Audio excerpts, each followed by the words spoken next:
Hello guys, welcome to my YouTube channel. तो प्राचीन भारतीय इतिहास के स्रोतों के पार्ट सेकंड में आपका स्वागत है। जैसे कि हम पार्ट फर्स्ट में पढ़ चुके हैं।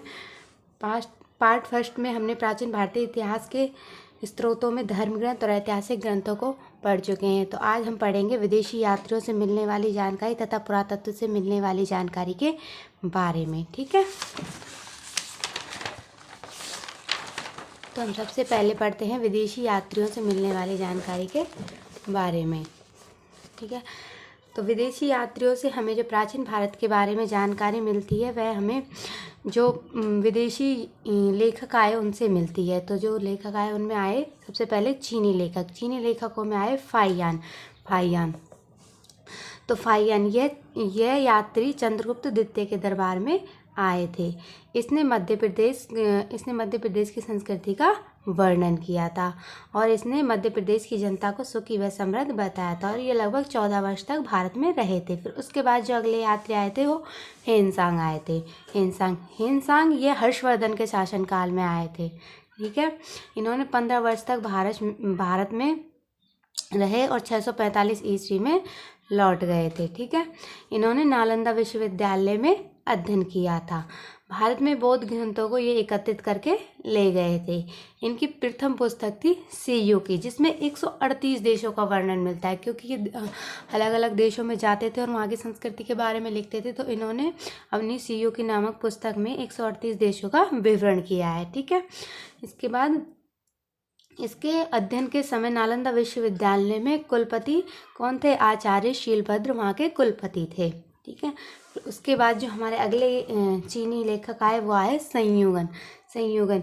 यह 518 ईस्वी में भारत आए थे। ठीक है, इसने बौद्ध धर्म की प्रीतियाँ एकत्रित की और 3 वर्ष तक ये कहाँ रहे थे?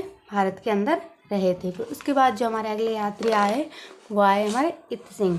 ये 7वीं शताब्दी के अंत में भारत आए थे और इन्होंने नालंदा विश्वविद्यालय, विक्रमाशिली विश्वविद्यालय व अपने समय के भारत का वर्णन किया था। ठीक है, तो हम आगे पढ़ते हैं चीनी लेखकों में।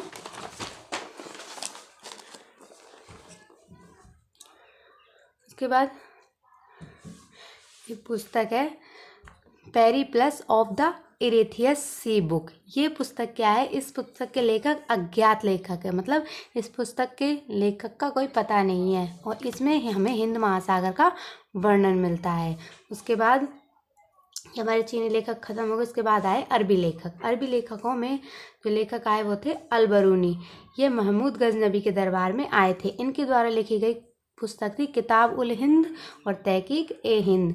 इस पुस्तक के अंदर धर्म, दर्शन, त्यौहार, खगोल, रीति रिवाज तथा प्रथाओं, सामाजिक जीवन, मापन, विधियाँ, मूर्तिकला, कानून, मापदंड, विज्ञान पर आधारित है और इसमें लगभग 80 अध्याय हैं। फिर उसके बाद जो हमारे अगले लेखक आए वो थे इब्न बतूता। ठीक है, इनके द्वारा लिखी गई पुस्तक रेहला है। ये पुस्तक 14वीं शताब्दी के सामाजिक तथा सांस्कृतिक जीवन के बारे में बताती है। ठीक है, और ये किसके दरबार में आए थे? ये मोहम्मद बिन तुगलक के दरबार में आए थे, जिनको हम शॉर्ट में MBT बोलते हैं। इसे दिल्ली का काजी व न्यायाधीश नियुक्त किया गया था और इब्न बतूता का जो वास्तविक नाम था वो था अब्दुल्ला मोहम्मद बिन तूता था। ठीक है, अब उसके बाद हम पढ़ते हैं अगले लेखकों के बारे में। तो अगले जो यात्री आए थे वो यूनानी यात्री आए थे। तो यूनानी यात्रियों में जो यूनानी लेखक थे उनमें सबसे पहले लेखक थे टैसियस के बारे में हमें क्या जानकारी मिली है कि ईरान का ये राजवैद था, बस यही हमें इनके बारे में जानकारी मिली। उसके बाद आए हेरोडोटस, जिनको क्या कहा जाता है? इतिहास का पिता कहा जाता है और इनके द्वारा लिखी गई पुस्तक है हिस्टोरिका बुक, इन्होंने लिखी है। तो अगले जो हमारे लेखक आए वो थे सिकंदर। ठीक है, सिकंदर के दरबार में आए थे। सिकंदर के साथ आने वाले लेखक थे निरियार्कस, आनेसिक्रेटस, अरिस्टोबुलस थे और जो निरियार्कस थे वो जल सेनापति थे। ठीक है, फिर उसके बाद आए डाइमेकस। ये किसके दरबार में आए? ये बिंदुसार के दरबार में आए थे। ठीक है, और ये सीरियन नरेश एंथियोकस के राजदूत थे। फिर उसके बाद जो हमारे अगले लेखक थे वह मैग्नेस्थनीस। ये सेल्यूकस निकेटर के राजदूत थे और ये किसके दरबार में आए? ये बिंदुसार के दरबार में आए थे। और कौन से युग में आए? मौर्य युग में आए थे और इन्होंने मौर्य युग के बारे में बताया है। इसने इंडिका पुस्तक लिखी है। इन्होंने कौन सी पुस्तक लिखी है? इंडिका पुस्तक लिखी है। उसके बाद जो हमारे अगले लेखक आए वो थे डायोनिसियस। ये डायोनिसियस किसके दरबार में आए थे? ये अशोक के दरबार में आए थे, ठीक है। और ये मिस्र नरेश टॉलमी फिलडेल्फिया के राजदूत थे, ठीक है। और अगले हमारे जो लेखक थे वो थे टॉलमी। ये 2री शताब्दी में इन्होंने भारत के भूगोल नामक पुस्तक लिखी थी, ठीक है। इसके अलावा जो हमारे अन्य लेखक हैं वो हैं प्लिनी।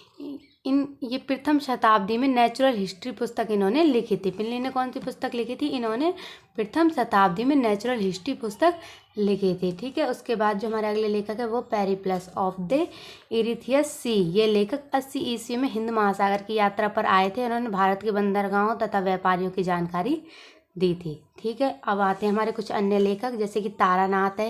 ये तिब्बती लेखक थे और इन्होंने कयूर तथा तंगयूर नामक पुस्तक लिखी थी। फिर उसके बाद हमारे अन्य लेखक थे मार्को पोल। ये 13वीं शताब्दी में पांड्या देश की यात्रा पर आए थे, ठीक है। ये हमारे क्या कंप्लीट होते हैं? विदेशी यात्रियों से मिलने वाली जानकारी। इसके बाद हम पढ़ते हैं पुरातत्व संबंधित जो साक्ष्य उनसे मिलने वाली हमें प्राचीन इतिहास के बारे में जानकारी के बारे में हम पढ़ते हैं। तो प्राचीन इतिहास के बारे में पुरातत्व से हमें 2 प्रकार से जानकारी प्राप्त होती है, सिक्कों से और अभिलेखों से। तो हमें सिक्कों से जानकारी प्राप्त होती है। भारतीय पुरातत्व शास्त्र का पितामह किसे कहा जाता है? सर अलेक्जेंडर कनिंघम को कहा जाता है। और सिक्कों से हमें जो जानकारी प्राप्त होती है उसके बारे में पढ़ते हैं। तो सिक्कों को क्या कहा जाता था? आहत कहा जाता था। प्राचीन काल में सिक्कों को आहत कहा जाता था। साहित्य में इसे काशार्पण कहा जाता था। सबसे पहले सिक्कों का लिखने का कार्य किसने किया था? यवन शासकों ने किया था, ठीक है। समुद्रगुप्त की वीणा बजाती हुई मुद्रा वाले सिक्कों से हमें उनके संगीत प्रेमी होने का प्रमाण मिलता है कि समुद्रगुप्त थे वो संगीत प्रेमी थे, क्योंकि उनकी वीणा बजाती हुई मुद्रा हमें मिली हैं, ठीक है। रोमन सिक्के अरिकेमेंडु पांडुचेरी के निकट मिले हैं। सबसे पहले सोने के सिक्के हिंद यूनानियों ने चलाए थे। किसने चलाए थे सबसे पहले सोने के सिक्के? हिंद यूनानियों ने चलाए थे। सबसे ज़्यादा सोने के सिक्के गुप्त वंश के शासकों ने चलाए थे। और सबसे शुद्ध सोने के सिक्के किसने चलाए थे? कुषाण वंश के शासकों ने चलाए थे। और सबसे ज़्यादा सोने के सिक्के गुप्त वंश के शासकों ने चलाए थे, ठीक है। और सबसे पहले सोने के सिक्के हिंद यूनानियों ने चलाए थे, ठीक है। तीनों ही अलग अलग हैं, देखिए। अब हम पढ़ते हैं अगली जानकारी, अभिलेखों से मिलने वाली जानकारी के बारे में। तो अभिलेखों का अध्ययन क्या कहलाता है? इपियोग्राफी कहलाता है, ठीक है। अभिलेखों का अध्ययन क्या कहलाता है? इपियोग्राफी कहलाता है, ठीक है। एशिया माइनर का जो बोगासकोई अभिलेख है ये सबसे प्राचीनतम अभिलेख है। सबसे प्राचीनतम अभिलेख कौन सा है? बोगासकोई अभिलेख। किसका है? वो एशिया माइनर का, ठीक है। जिसमें हमें किसके बारे में जानकारी मिलती है? मित्र, वरुण, इंद्र और नासत्य के नाम मिलते हैं, ठीक है।